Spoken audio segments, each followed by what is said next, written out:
नमस्कार दोस्तों, स्वागत है आपका आज के हमारे इस वीडियो लेक्चर में। मित्रों, आज के इस वीडियो लेक्चर में हम जो है क्रिमिनल प्रोसीजर कोड 1973 दंड प्रक्रिया संहिता 1973 की निम्नलिखित विषय सूची पर निम्नलिखित फॉलोइंग कंटेंट्स पर चर्चा कर रहे हैं, जिसमें सबसे पहले नंबर पर होगा nature of criminal procedure code, दंड प्रक्रिया संहिता की प्रकृति क्या है, brief history of criminal procedure code, दंड प्रक्रिया संहिता का संक्षिप्त इतिहास हम देखेंगे। इसके साथ हम देखेंगे सेक्शन 1 धारा 1 ऑफ क्रिमिनल प्रोसीजर कोड क्या बताती है, इसका क्या विस्तार क्षेत्र है वगैरह वगैरह।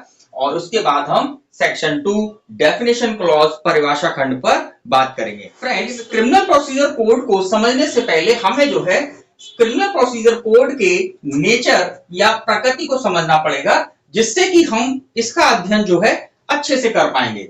मित्रों, स्टडी पॉइंट ऑफ व्यू से, अध्ययन की दृष्टि से हम जो है लॉज को, कानूनों को या विधियों को 2 पार्ट्स में डिस्ट्रीब्यूट करते हैं।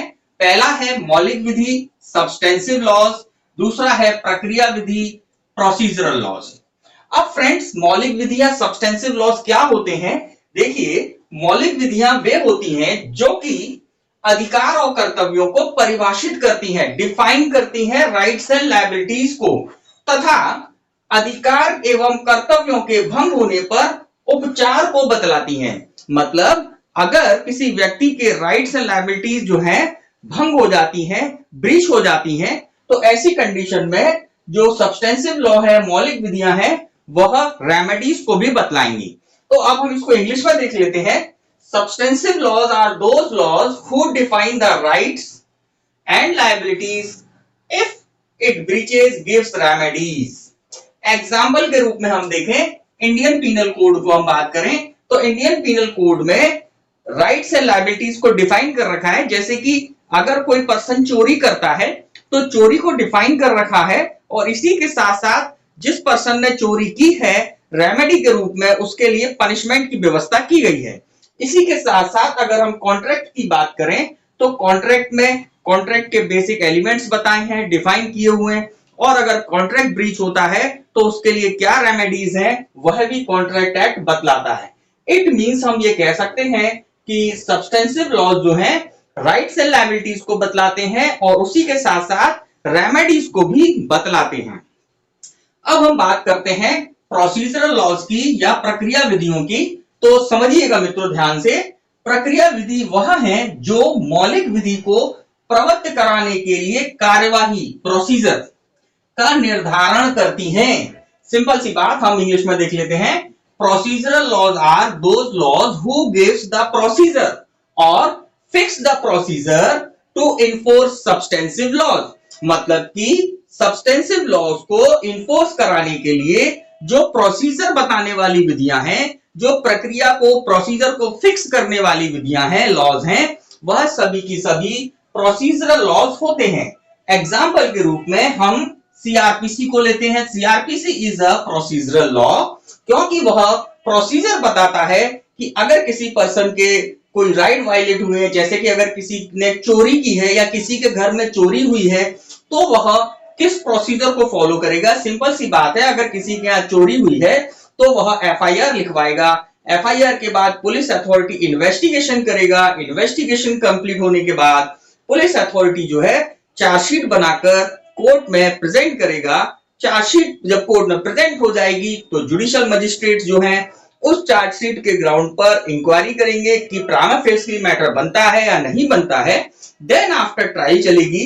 तो ये सारा की सारा प्रोसीजर जो है क्रिमिनल प्रोसीजर कोड बतलाता है। It means criminal procedure code एक प्रोसीजरल लॉ है, प्रक्रिया विधि है। तो यहां पर हम देखें कि प्रोसीजरल लॉ बेसिकली करते क्या है, वह एक प्रोसीजर को फिक्स करते हैं। काय के लिए? सब्सटेंसिव लॉ को इन्फोर्स कराने के लिए। अब हम आपको एक एग्जांपल के रूप में बताते हैं। मान लीजिए ए ने जो है किसी के बी के घर में थेफ्ट किया है, चोरी की है। अब थेफ्ट को डिफाइन जो है हमारी इंडियन पीनल कोड ने कर दिया कि भाई थेफ्ट के अंतर्गत ये चीजें आएंगी, अगर पर्सन इस तरह से करेगा तो थेफ्ट होगा। और इसके साथ साथ हमारे इंडियन पीनल कोड ने यह भी बता दिया कि जो पर्सन जो थेफ्ट करेगा वह जो है पनिशमेंट से पनिशेबल होगा। पनिशमेंट जो है कितना है, 3 इयर्स हम बता देते हैं आपको। तो ऐसी कंडीशन में अब बी क्या करेगा, क्योंकि बी के घर में चोरी हुई, तो बी यहां पर जो है एफआईआर लिखाएगा। तो एफआईआर का वर्णन या एफआईआर के बारे में मेंशन जो है क्रिमिनल प्रोसीजर कोड करता है, सीआरपीसी करता है। अब जब एफआईआर लॉन्च हो गई तो देन आफ्टर पुलिस अथॉरिटी क्या करेंगे, इस एफआईआर के ग्राउंड पर इन्वेस्टिगेशन करेंगे। तो इन्वेस्टिगेशन के बारे में प्रोविजन जो है क्रिमिनल प्रोसीजर कोड में है, तो वह भी प्रोसीजर का पार्ट हो गया। अब इन्वेस्टिगेशन के बाद चार्जशीट फाइल होगी, चार्जशीट फाइल होने के बाद इंक्वायरी की जाएगी, इंक्वायरी के बाद फिर ट्रायल चलेगा। अब ट्रायल चलने के बाद कोर्ट इस डिसीजन पे पहुंचा है कि सो एंड सो पर्सन ने ऑफेंस किया है, इट मींस वह कन्विक्टेड हो गया है। तो ऐसी स्थिति में अगर पनिशमेंट देना है तो पनिशमेंट कितना होगा, कितना दिया जा सकेगा, क्या रेमेडीज हैं, ये सारी की सारी हमारी सब्सटेंसिव लॉज बतलाती हैं। तो मित्रों इस प्रकार से जो है हमने आपको बताया कि क्रिमिनल प्रोसीजर कोड का जो नेचर है वह प्रोसीजरल है, क्योंकि criminal procedure code basically substantive laws को प्रोसेस कराने के लिए, सब्सटेंसिव लॉज को इन्फोर्स कराने के लिए प्रोसीजर बताता है कि किस किस प्रोसीजर से होकर जो है राइट्स एंड लायबिलिटीज को रेमेडी तक पहुंचाया जाएगा, या राइट्स एंड लायबिलिटीज के ब्रीच होने पर रेमेडी तक, उपचार तक पहुंचा जाएगा। तो मित्रों इस प्रकार से हमने बात की nature of the criminal procedure code. अब हम बात कर रहे हैं ब्रीफ हिस्ट्री ऑफ सीआरपीसी। मित्रों भारत में अंग्रेजों के आने से पहले तक कोई भी दंड प्रक्रिया संहिता जैसी विधि उपलब्ध नहीं थी। अंग्रेजों के पहले जो है, क्योंकि मुगल साम्राज्य भारत में जो है स्थापित था, तो मुगलों की जो विधियां थी या हम कह सकते हैं इस्लामिक जो कानून थे उन्हीं के तहत जो है मामलों का निराकरण किया जाता था। लेकिन अंग्रेजों के आने के बाद जो है, जब अंग्रेज भारत में पूरी तरह स्थापित हो गए तो उन्होंने अपने न्यायालय भारत में स्थापित किए, और उनमें जो है अलग अलग न्यायालयों में अलग अलग प्रक्रियाएं जो है भारत में चल रही थी। जब यह प्रक्रियाएं जो है एक समान नहीं थी, इसके कारण जो है कई सारी दिक्कतें आने लगी। तो सबसे पहले अगर व्यवस्थित रूप से क्रिमिनल प्रोसीजर कोड को स्थापित किया गया वह था 1898 का क्रिमिनल प्रोसीजर कोड। ध्यान रखिएगा मित्रों, 1898 का क्रिमिनल प्रोसीजर कोड जो है, दंड प्रक्रिया संहिता जो है, व्यवस्थित रूप से जो है इसको ड्राफ्ट किया गया था और व्यवस्थित रूप से इसको बनाया गया था। इसके पहले जितनी भी संहिताएं थी वह सब संहिताएं जो है उतनी व्यवस्थित नहीं थी। अब हम इसमें बात करें तो इस 1898 की दंड प्रक्रिया संहिता में टोटल 565 सेक्शंस थी, जो कि 46 चैप्टर्स में 46 अध्यायों में बटी हुई थी, तथा इसमें 5 अनुसूचियां थी। अब मित्रों यहाँ पर आपको ये प्रतीत हो रहा होगा कि इतनी सेक्शंस और इतनी लंबी प्रक्रिया जो है ये बड़ी ही जटिल प्रक्रिया को शो करती है, दिखलाती है। तो ऐसी स्थिति में भारत में आगे जाकर 1923 में, 1923 में और तत्पश्चात 1955, 1955 में इस संहिता में संशोधन किए गए और संशोधन कर इसको जो है भारत के अनुरूप बनाया गया। लेकिन आजादी के बाद भी दंड प्रक्रिया संहिता की प्रक्रिया के ऊपर कई बार सवाल उठते रहे, जिसके कारण जो है भारत सरकार ने 14th लॉ कमीशन को 14 लॉ कमीशन को यह काम दिया कि वह क्रिमिनल प्रोसीजर कोड 1898 को संशोधन करने के हेतु सुझाव दे, तथा इस आयोग ने 1969 में जो है अपनी रिपोर्ट भारत सरकार को दी और उसने ये कहा कि इस दंड प्रक्रिया संहिता में जो है कई सारे रिवीजन्स, कई सारे जो है रिवीजन की आवश्यकता है, तथा भारत सरकार ने 14th लॉ कमीशन की रिपोर्ट को आधार मानते हुए हमारी नई प्रक्रिया संहिता क्रिमिनल प्रोसीजर कोड 1973 का ड्राफ्ट तैयार करा, तथा इस 1973 की संहिता को जो है लोकसभा ने, ध्यान दीजिएगा मित्रों, राज्यसभा ने जो है 18 सितंबर 1973 को राज्यसभा ने इसे पारित किया। तत्पश्चात 12 दिसंबर 1973 में 12 दिसंबर 1973 में इसे लोकसभा ने पारित किया, तथा राष्ट्रपति द्वारा इस संहिता को 25 जनवरी 1974 को सिग्नेचर प्राप्त हुए। और इसके बाद जब राष्ट्रपति ने 25 दिसंबर 1974 को सिग्नेचर कर दिए इस संहिता को 1 अप्रैल 1974 से, ध्यान रखिएगा मित्रों ये डेट एग्जाम में पूछी जाती है, 1 अप्रैल 1974 को इस संहिता को संपूर्ण भारत पर लागू कर दिया गया। लेकिन ये संहिता जो है जब ये बनी थी 1974 में, जब ये लागू की गई थी, तब इस संहिता का विस्तार क्षेत्र जो था वह संपूर्ण भारत था, लेकिन उसमें जम्मू कश्मीर राज्य, नागालैंड राज्य और जनजाति क्षेत्रों को छोड़कर लागू किया गया था। लेकिन वर्तमान में मैं आपको स्थिति बता दूं कि जम्मू कश्मीर राज्य पर अब हमारी ये क्रिमिनल प्रोसीजर कोड भी लागू है, क्योंकि आर्टिकल 370 का प्रभाव समाप्त कर दिया गया है हमारी सरकार के द्वारा। अब भारत में जितनी भी विधियां हैं वह सभी की सभी जो है जम्मू कश्मीर राज्य पर भी लागू होती हैं। तो यहां पर हम आपको बताएं कि 1 अप्रैल 1974 से हमारी जो क्रिमिनल प्रोसीजर कोड है 1973 की, यह अब संपूर्ण भारत पर लागू है, लेकिन नागालैंड राज्य और जनजाति क्षेत्रों पर इस संहिता के कुछ ही भाग लागू हैं। अब मित्रों इसका थोड़ा सा स्ट्रक्चर देख लेते हैं। हमारी जो नई संहिता है 1973 की, इसमें टोटल 484 सेक्शंस हैं और ये सेक्शन जो है 37 चैप्टर्स में डिस्ट्रीब्यूट हैं। मतलब कि 484 सेक्शंस को जो है 37 चैप्टर में डिस्ट्रीब्यूट कर रखा है। और इसी के साथ साथ हमारी क्रिमिनल प्रोसीजर कोड में 2 शेड्यूल्स हैं, जो कि यह बताती है, फर्स्ट शेड्यूल बताती है कि भाई जब कभी कोई अपराध हुआ तो वह अपराध संज्ञेय है, असंज्ञेय है, किस मजिस्ट्रेट के द्वारा उसकी ट्रायल चलाई जाएगी, वह मामला जमानती है, अजमानती है, उसके लिए एक सूची दी गई है फर्स्ट शेड्यूल में। और सेकंड शेड्यूल में प्रोवाइडेड है वह फॉर्म्स, वह प्रारूप जिसके तहत जो है न्यायालय कार्य करता है। मान लीजिए जैसे कि न्यायालय को अगर किसी व्यक्ति को न्यायालय में उपस्थित होने के लिए समन जारी करना है, तो समन का प्रारूप जो है सेकंड शेड्यूल में दिया गया है। इसी के साथ अगर वारंट जारी करना है तो उसका शेड्यूल भी सेकंड से उसमें दिया गया है शेड्यूल में। तो इस तरह जो है ये 2 शेड्यूल को इस संहिता का पार्ट है और इसके अंतर्गत ये सारी बातें बतलाई गई हैं। तो मित्रों यह एग्जाम पॉइंट ऑफ व्यू से जो आपके काम की चीजें हैं उसके हिसाब से जो है ब्रीफ हिस्ट्री हमने आपको दी। अब चलिए हम अपनी सीआरपीसी को स्टार्ट करते हैं। सेक्शन 1 पर अब हम बात करते हैं। मित्रों क्रिमिनल प्रोसीजर कोड का जो चैप्टर फर्स्ट है यह प्रारंभिक बातें, प्रीलिमिनरी बातों के बारे में बताता है और इसमें सेक्शन 1 से लेकर सेक्शन 5 तक टोटल 5 सेक्शंस हैं। इस चैप्टर का जो पहला सेक्शन है यह बोलता है संहिता का संक्षिप्त नाम क्या है, उसका विस्तार क्षेत्र क्या है और यह संहिता प्रारंभ कब से होगी। देखिए मित्रों हमने जो है यहाँ पर सेक्शन 1 को थोड़ा सा इजी लैंग्वेज में रखा हुआ है, तो आप ध्यान से देखिएगा, उसके बाद डायरेक्ट पढ़िएगा तो आपको पूरा कंसेप्ट समझ में आ जाएगा। सबसे पहले जो है इसमें बताया गया है कि इस संहिता का नाम जो है क्रिमिनल प्रोसीजर कोड 1973 है, दंड प्रक्रिया संहिता 1973 है। अब इसके बाद जो सेकंड क्लॉज है वह बोलता है इस संहिता का विस्तार क्षेत्र। तो ध्यान दीजिएगा ये कहता है इसका विस्तार क्षेत्र जम्मू कश्मीर राज्य के सिवाय संपूर्ण भारत पर है।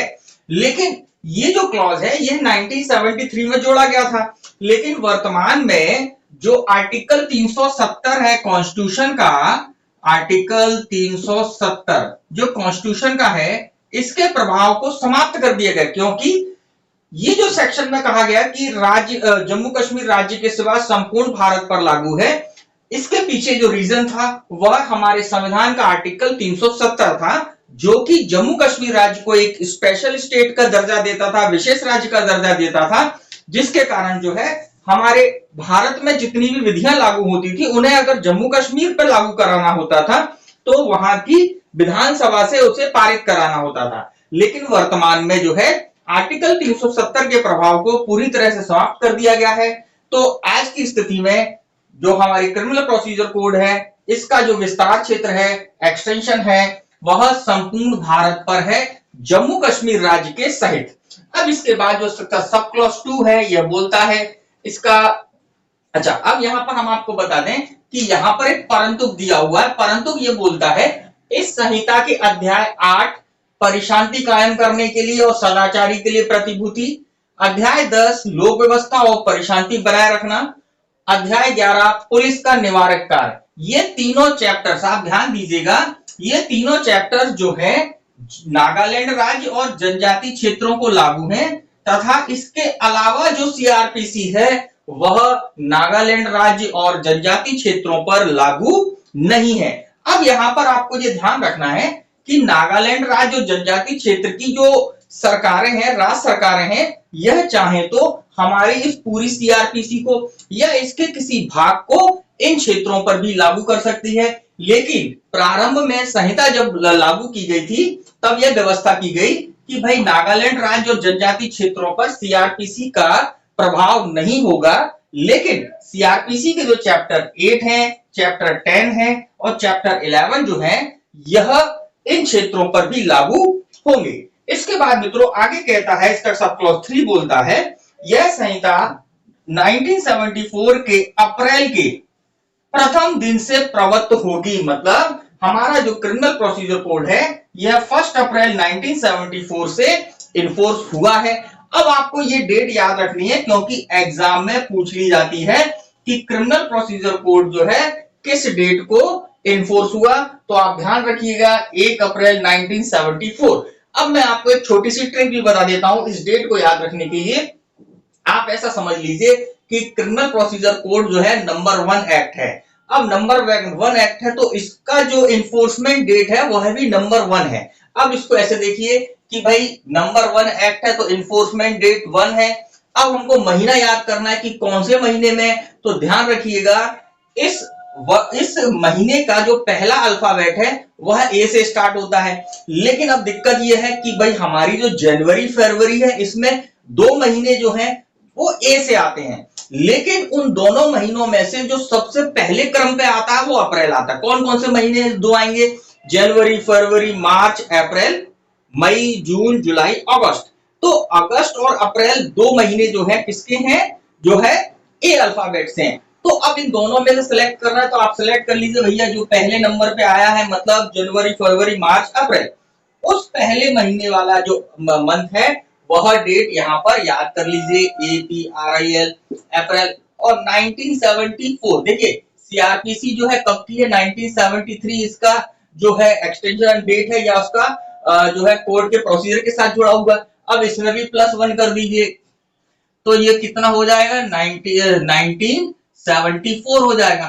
तो इस प्रकार से आप ट्रिक लगा लीजिए कि दिमाग क्या है कि इसमें स्टोर करना पड़ता है। अब स्टोर करने के लिए हमें एक फैक्ट को किसी अदर फैक्ट से अगर हम इंटरेस्टिंग रूप में कनेक्ट कर लेते हैं तो हमें याद हो जाता है। तो यहां पर जो है आप इस डेट को जो है इस तरीके से याद कर लीजिए कि क्रिमिनल प्रोसीजर कोड जो है नंबर 1 एक्ट है और इसका जो इन्फोर्समेंट डेट है वह भी 1 है। महीना भी ए अल्फाबेट से स्टार्ट होता है, मतलब पहले अल्फाबेट से स्टार्ट होता है। और अगर मंथ में देखें तो पहला जो मंथ आएगा ए अल्फाबेट से अप्रैल, उससे स्टार्ट होता है। और अगर ईयर याद करना है तो 1973 में +1 कर दीजिए तो 74, मतलब कि 1 अप्रैल 1974 से हमारी क्रिमिनल प्रोसीजर कोड इन्फोर्स में आई। अब इसके बाद हम बात करते हैं हमारे क्रिमिनल प्रोसीजर कोड की सेक्शन 2 जो बोलती है डेफिनेशन क्लॉज, परिभाषा खंड के ऊपर। मित्रों क्रिमिनल प्रोसीजर कोड का जो सेक्शन 2 है यह परिभाषा खंड है, डेफिनेशन क्लॉज है। इसमें जो है टोटल 26 डेफिनेशन है ए से लेकर वाई तक। अब आप बोलेंगे ए से लेकर वाई तक तो 25 हुए, एक्चुअल में डब्ल्यू के साथ एक सेक्शन WA ऐड किया हुआ है। तो इस तरह से जो है ये टोटल 26 डेफिनेशन जो है इस चैप्टर में जो है इस डेफिनेशन क्लॉज में सेक्शन 2 में प्रोवाइडेड है। जिसमें सबसे पहली जो डेफिनेशन है यह बात करती है जमानती अपराध, बेलेबल ऑफेंस, और अजमानती अपराध, नॉन बेलेबल ऑफेंस। सबसे पहले हम लर्न करेंगे कि भाई कैसे याद रखें कि बेलेबल ऑफेंस जो है डेफिनेशन क्लॉज के ए क्लॉज में जो है बेलेबल ऑफेंस है। तो मित्रों ध्यान दीजिएगा, देखिए यहां पर बेलेबल की स्पेलिंग को देखिए BA। अब यहां पर बी के बाद जस्ट ए आ रहा है। आगे हम कुछ सेक्शंस में अभी जो है डेफिनेशंस में देखेंगे, वहां पर भी ऑर्डर मिलेगा आपको। तो यहां पर जो है आप ध्यान रख लीजिए कि बी के बाद ए आ रहा है तो ए क्लॉज में जो है क्या है? बेलेबल ऑफेंस की डेफिनेशन प्रोवाइडेड है। तो आप इस तरह से इसको दिमाग में याद कर लीजिए जिससे कि एग्जाम में आपको याद आ जाए। अब देखते हैं कि बेलेबल ऑफेंस के जो है मेन जो एसेंशियल एलिमेंट्स हैं वह क्या है। सबसे पहले हम जो है हमारी बेयर की लैंग्वेज को पढ़ेंगे और लैंग्वेज में पढ़ने के बाद फिर आपको यहां पर बतलाते हैं। देखिए क्या कहता है, जमानती अपराध से ऐसा अपराध अभिप्रेत है जो प्रथम अनुसूची में जमानती के रूप में दिखाया गया है या तत्समय प्रवृत्त किसी अन्य विधि द्वारा जमानती बनाया गया है और अजमानती अपराध से कोई अन्य अपराध अभिप्रेत है।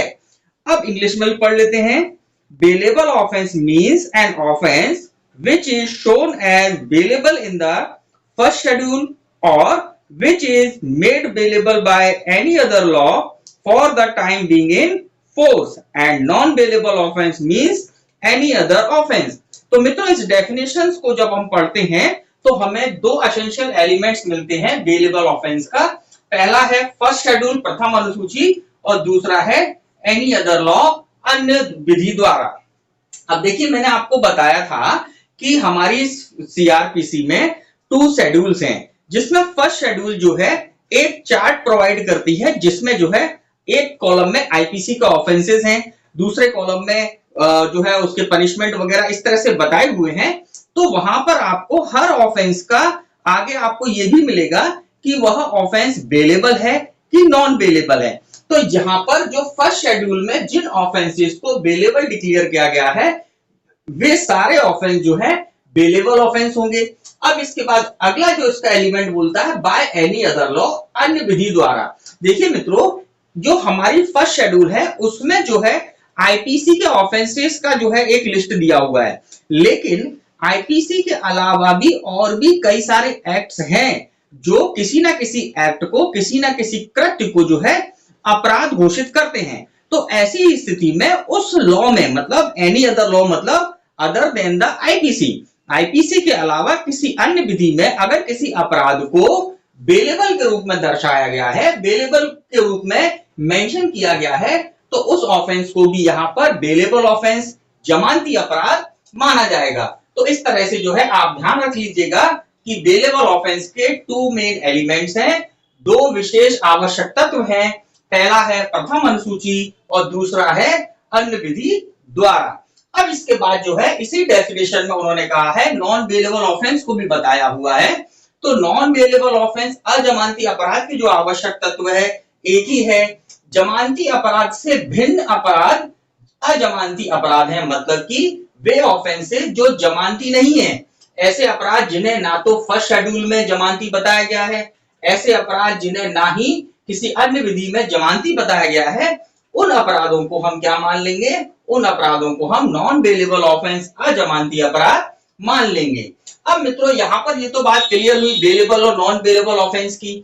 अब एक केस है जिसमें माननीय सर्वोच्च न्यायालय ने एक बहुत ही महत्वपूर्ण बात कही। केस का नाम है मोतीराम वर्सेस मध्य प्रदेश राज्य AIR 1978 SC Motiram versus state of MP AIR 1978 supreme court. इस केस में माननीय सर्वोच्च न्यायालय ने कहा जमानत एक नियम है, मतलब जमानत मिलना सामान्यतः एक नियम है। कैसे? देखिए हमारे संविधान में सभी व्यक्तियों को स्वतंत्र रहने का अधिकार दिया गया है, मतलब कि स्वतंत्र रहना एक नियम है क्योंकि संविधान द्वारा दिया गया है। अगर किसी व्यक्ति की स्वतंत्रता को छीना जाता है, उसको कम किया जाता है या उसको जेल में डाल दिया जाता है तो ऐसी स्थिति में वह अपवादिक स्थिति है। तो न्यायालय ने आगे कहा और जेल एक अपवाद है, मतलब कि किसी व्यक्ति को जमानत मिलना एक नियम है, लेकिन अगर किसी को जेल में डालते हैं तो वह एक अपवाद स्वरूप डालते हैं। तो इस केस में मोतीराम वर्सेस मध्य प्रदेश राज्य के केस में माननीय सर्वोच्च न्यायालय ने इस बात को कोड किया है, मेंशन किया है। आप ध्यान रखिएगा, एग्जाम में पूछा जा सकता है। अब मित्रों इसी के साथ हम देखते हैं जमानती अपराध और अजमानती अपराध में बेसिकली डिफरेंस क्या है, अंतर क्या है। बेसिकली मैंने आपको बताया कि सिंपल एक डिफरेंस तो ये हो गया, ऐसे अपराध जो जमानती नहीं है वे अजमानती अपराध हैं, या ऐसे अपराध जो कि फर्स्ट शेड्यूल या अन्य किसी लॉ में जमानती नहीं बताए गए हैं वे अपराध जो है अजमानती अपराध हैं। इस एक डिफरेंस के अलावा और क्या अंतर है वो हम देखते हैं। देखिए मित्रों, यहाँ पर हमने 2 और अलग से डिफरेंस निकाले हैं। देखिएगा, ये अपराध जमानती अपराध के बारे में बोल रहा हूं मैं। ये अपराध कम गंभीर किस्म के होते हैं, मतलब कि जमानती अपराध ऐसे अपराध होते हैं जो कि कम गंभीर होते हैं। वहीं अगर हम देखें अजमानती अपराध, ये अपराध जो है गंभीर किस्म के होते हैं। मतलब एक बेसिक डिफरेंस क्या हुआ, जमानती अपराध क्योंकि कम गंभीर होते हैं तो न्यायालय जो है इनमें बेल दे सकता है, लेकिन अजमानती अपराध इतने गंभीर है कि ऐसे अपराधियों को जो है छोड़ा नहीं जा सकता। ऐसे पर्सन्स को जिनके ऊपर चार्जेस हैं जब अजमानती अपराध के, उनको जो है बेल नहीं दी जा सकती। तो ये जो अपराध होते हैं ये गंभीर किस्म के होते हैं और जमानती अपराध जो है कम गंभीर किस्म के होते हैं। अब सेकंड इसमें डिफरेंस है, जमानती अपराध में अभियुक्त जमानत की मांग एक अधिकार के रूप में कर सकता है। ध्यान दीजिएगा, अगर किसी व्यक्ति को किसी बेलेबल ऑफेंस में अरेस्ट किया गया है तो ऐसी स्थिति में वह न्यायालय से एक राइट के रूप में, अधिकार के रूप में जो है बेल की डिमांड कर सकता है। न्यायालय यहां पर उसकी बेल को रिजेक्ट नहीं करेगा क्योंकि उसका राइट है बेल प्राप्त करने का। क्योंकि मैंने आपको बताया मोतीराम के केस में जो है माननीय सर्वोच्च न्यायालय ने स्पष्ट कर दिया, जमानत एक नियम है, हर व्यक्ति को स्वतंत्र रहने का अधिकार है। तो ऐसी स्थिति में अगर किसी व्यक्ति को जमानती अपराध में गिरफ्तार किया जाता है तो वह अपनी गिरफ्तारी को या अपनी जमानत के लिए जो है अधिकार पूर्वक न्यायालय से डिमांड कर सकता है। वहीं हम देखें अजमानती अपराध में, क्योंकि अजमानती अपराध गंभीर किस्म के होते हैं तो यहां पर जमानत देने का जो राइट है वह न्यायालय को दे दिया गया है कि न्यायालय का जो है विवेक का अधिकार है। न्यायालय को जो है यह अधिकार है कि वो डिसाइड करे कि ऐसे मामलों में, अजमानती अपराधों में जमानत दी जाए या नहीं दी जाए। अगर मामला ऐसा है, न्यायालय को ऐसा लगता है कि अभियुक्त को जो है जमानत दी जा सकती है तो अजमानती अपराध में भी जमानत मिलती है। लेकिन अगर न्यायालय को लगता है जमानत नहीं दी जा सकती तो ऐसी स्थिति में न्यायालय जमानत से इनकार कर देगा, जमानत के आवेदन को खारिज कर देगा। मतलब कि यहां पर जो है जमानती अपराध में जो है जमानत एक अधिकार के रूप में मांग सकते हैं, अजमानती अपराध में न्यायालय का विवेकाधिकार है, न्यायालय की अपनी शक्ति है, वह चाहे तो दे सकता है चाहे तो इनकार कर सकता है। मित्रों, अगली डेफिनेशन है आरोप या चार्ज की। मित्रों, ये डेफिनेशन क्लॉज की सब क्लॉज बी के अंतर्गत प्रोवाइडेड है। अब इसको लर्न कैसे करना है आप ध्यान से देखिएगा। देखिए सी एच जो है ऐसे बनता है, इसको यों कर दीजिए अपने ब्रैकेट में, केवल लर्निंग के लिए। जैसे ही आपके सामने चार्ज वर्ड आएगा तो आपको दिमाग जो है एच को बी प्रिज्यूम कर लेगा और एग्जाम में आप टिक सही लगा पाएंगे कि चार्जेस या आरोप के बारे में डेफिनेशन जो है सेक्शन 2 के सब क्लॉज बी के अंतर्गत है। अब देखते हैं कि आरोप की परिभाषा हमारी डायरेक्ट क्या करता है। देखते हैं मित्रों क्या कहता है। आरोप के अंतर्गत जब आरोप में एक से अधिक शीर्ष हो, आरोप का कोई भी शीर्ष है, charge include any heads of charge when the charge contain more heads than one. तो मित्रों समझिएगा, बेसिकली अगर हम इस डेफिनेशन को देखें तो ये डेफिनेशन चार्ज को डिफाइन नहीं करती है। ये कहती है चार्ज के अंतर्गत, आरोप के अंतर्गत जो है क्या है, जब आरोप में एक से अधिक शीर्ष हो। अब इसको ऐसे समझिएगा, मान लीजिए ए पर्सन जो है बी के घर में चोरी करने जाता है, थेफ्ट करने जाता है। तो थेफ्ट या चोरी अपने आप में एक चार्ज है, एक अपराध का चार्ज है। अब ऐसी स्थिति में वह ऐसा तो होगा नहीं कि केवल जाएगा और चोरी करके बाहर आ जाएगा। जब वो किसी के घर में चोरी करने जाता है तो पॉसिबिलिटीज कई सारे और ऑफेंसेस की भी है। जैसे कि वो घर के अंदर गया, घर के अंदर जब जाएगा तो अगर उसने खिड़की से अंदर गया, गेट को जो है तोड़कर अंदर गया तो हाउस ब्रेकिंग का चार्ज बनेगा, गृह भेदन का चार्ज बनेगा। अंदर जाता है तो उसने जो है किसी पर्सन को कोई हर्ट पहुंचा दिया, कोई चोट पहुंचा दी तो चोट का आरोप बनेगा। तो ऐसी कंडीशन में जब एक आरोप में एक से अधिक आरोप होते हैं, एक से अधिक हेड्स होते हैं, तो ये सभी हेड्स भी चार्ज हैं। तो ये हमारी डेफिनेशन बोलती है। बेसिकली यह आरोप को डिफाइन नहीं करती है, ये आरोप को एक्सटेंड करती है कि आरोप के अंतर्गत जो है इनको भी शामिल किया जाएगा। अब आरोप की परिभाषा है क्या, समझिएगा। आरोप की परिभाषा हम इतना सा कह सकते हैं कि आरोप एक ऐसा दस्तावेज है जो किसी अपराध का दोषारोपण करता है किसी व्यक्ति के ऊपर, या इन सिंपल लैंग्वेज में बोले the charge in an allegation of guilt, किसी पर्सन के ऊपर किसी गिल्ट का, किसी अपराध का एलिगेशन लगाना चार्ज होता है। तो चार्ज के संबंध में क्रिमिनल प्रोसीजर कोड का जो चैप्टर 17 है वह सेक्शन 211 से लेकर 224 तक यह विस्तृत रूप से बताता है कि जब चार्ज किसी के अगेंस्ट फ्रेम किए जाते हैं तो न्यायालय जो है किन किन बातों का ध्यान रखेगा। न्यायालय जो है चार्ज में समय, उसके बाद स्थान, स्थान के बाद जो है चार्ज का कितना वर्णन करना होगा, अपराध का वर्णन करना होगा, अभियुक्त का नाम बताना हो, लिखना होगा। ये सारी की सारी बातें जो है चैप्टर 17 में बहुत विस्तृत रूप से, बहुत ही कह सकते हैं अच्छे तरीके से बताई है। जब हम चैप्टर 17 को पढ़ेंगे तो हम इस पर डिटेल में चर्चा करेंगे मित्रों। तो मित्रों यहां पर यह आरोप की बात हुई। अच्छा, आरोप के लिए आप एक चीज बिल्कुल ध्यान रखिएगा कि आरोप हमेशा न्यायालय लगाता है, मजिस्ट्रेट लगाता है। कभी भी ऐसा नहीं होगा कि आरोप जो है, जो प्रोसिक्यूशन ऑफिसर है या हम कह सकते हैं अभियोजन अधिकारी जो है, आरोप नहीं लगाता है। आरोप लगाने की जो लायबिलिटी है, जो दायित्व है या अधिकार है, वह न्यायालय का होता है। अब हम अगली डेफिनेशन पे चलते हैं। यह बोलता है संज्ञेय अपराध, कॉग्निजेबल ऑफेंसेस, और इसी के साथ साथ हम एक और सेक्शन देखेंगे, सेक्शन L2L। ये बोलेगा असंज्ञेय अपराध, नॉन कॉग्निजेबल ऑफेंसेस। अब मित्रों समझिएगा कि सबसे पहले हम इसको लर्न कर लेते हैं कि कैसे हम लर्न कर सकते हैं कि कॉग्निजेबल ऑफेंस की जो डेफिनेशन है क्लॉज C में है। तो इसमें भी आप थोड़ा सा कॉन्सेंट्रेट होकर देखिएगा। हम यहां पर C और O लगा देते हैं। अब अगर O को आधा कर दो क्या बनेगा? C बनेगा। तो हम इसको जो है इस तरह से भी याद कर सकते हैं कि कॉग्निजेबल ऑफेंस की जो डेफिनेशन है वह C क्लॉज में है। ये सारी की सारी ट्रिक्स केवल इसलिए हैं कि आपके दिमाग में किसी भी तरीके से ये स्टोर हो जाए और जब एग्जाम में क्वेश्चन आए तो आप गलत ना करें। तो आप जो है इसको अपने दिमाग में स्टोर कर लीजिए इस तरीके से कि भाई कॉग्निजेबल ऑफेंस का जो O है ये खुद अपने आप में बताता है कि मैं क्लॉज C में हूं, क्योंकि O को जब हम आधा आधा कर देंगे तो 2 C बन जाएंगे। अब यहां पर क्या कहता है, जो है संज्ञेय अपराध की परिभाषा क्या कहती है, क्या इसके मेन एलिमेंट है, चलिए हम देखते हैं। संज्ञेय अपराध से ऐसा अपराध अभिप्रेत है जिसके लिए, और संज्ञेय अपराध से ऐसा मामला अभिप्रेत है जिसमें पुलिस अधिकारी, ध्यान दीजिएगा, पुलिस अधिकारी प्रथम अनुसूची के या तत्समय प्रवृत्ति किसी अन्य विधि के अनुसार वारंट के बिना गिरफ्तार कर सकता है।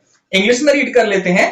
Cognizable offense means an offense for which, and cognizable case means a case in which a police officer may, in accordance with the first schedule or under any other law for the time being in force, arrest without warrant।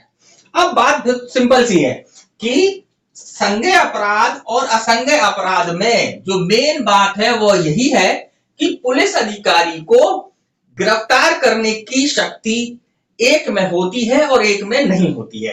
अब इसको समझते हैं, पहले elements तो देखते हैं। संज्ञेय अपराध का पहला एलिमेंट बोलते हैं पुलिस अधिकारी। पुलिस अधिकारी को प्रथम अनुसूची के अनुसार, मैंने आपको बताया हमारी सीआरपीसी फर्स्ट शेड्यूल जो है एक कह सकते हैं एक टेबल देता है। टेबल में जो है कई सारे ऑफेंसेस हैं। ऑफेंसेस के बाद कॉग्निजेबल, नॉन कॉग्निजेबल, कौन सा मजिस्ट्रेट, सारी चीजें बताई गई हैं। तो फर्स्ट शेड्यूल के अनुसार या किसी अन्य विधि के अनुसार, अन्य विधि के अनुसार मतलब अदर देन आईपीसी, आईपीसी के अलावा किसी अदर विधि के अनुसार वारंट के बिना गिरफ्तार कर सकता है।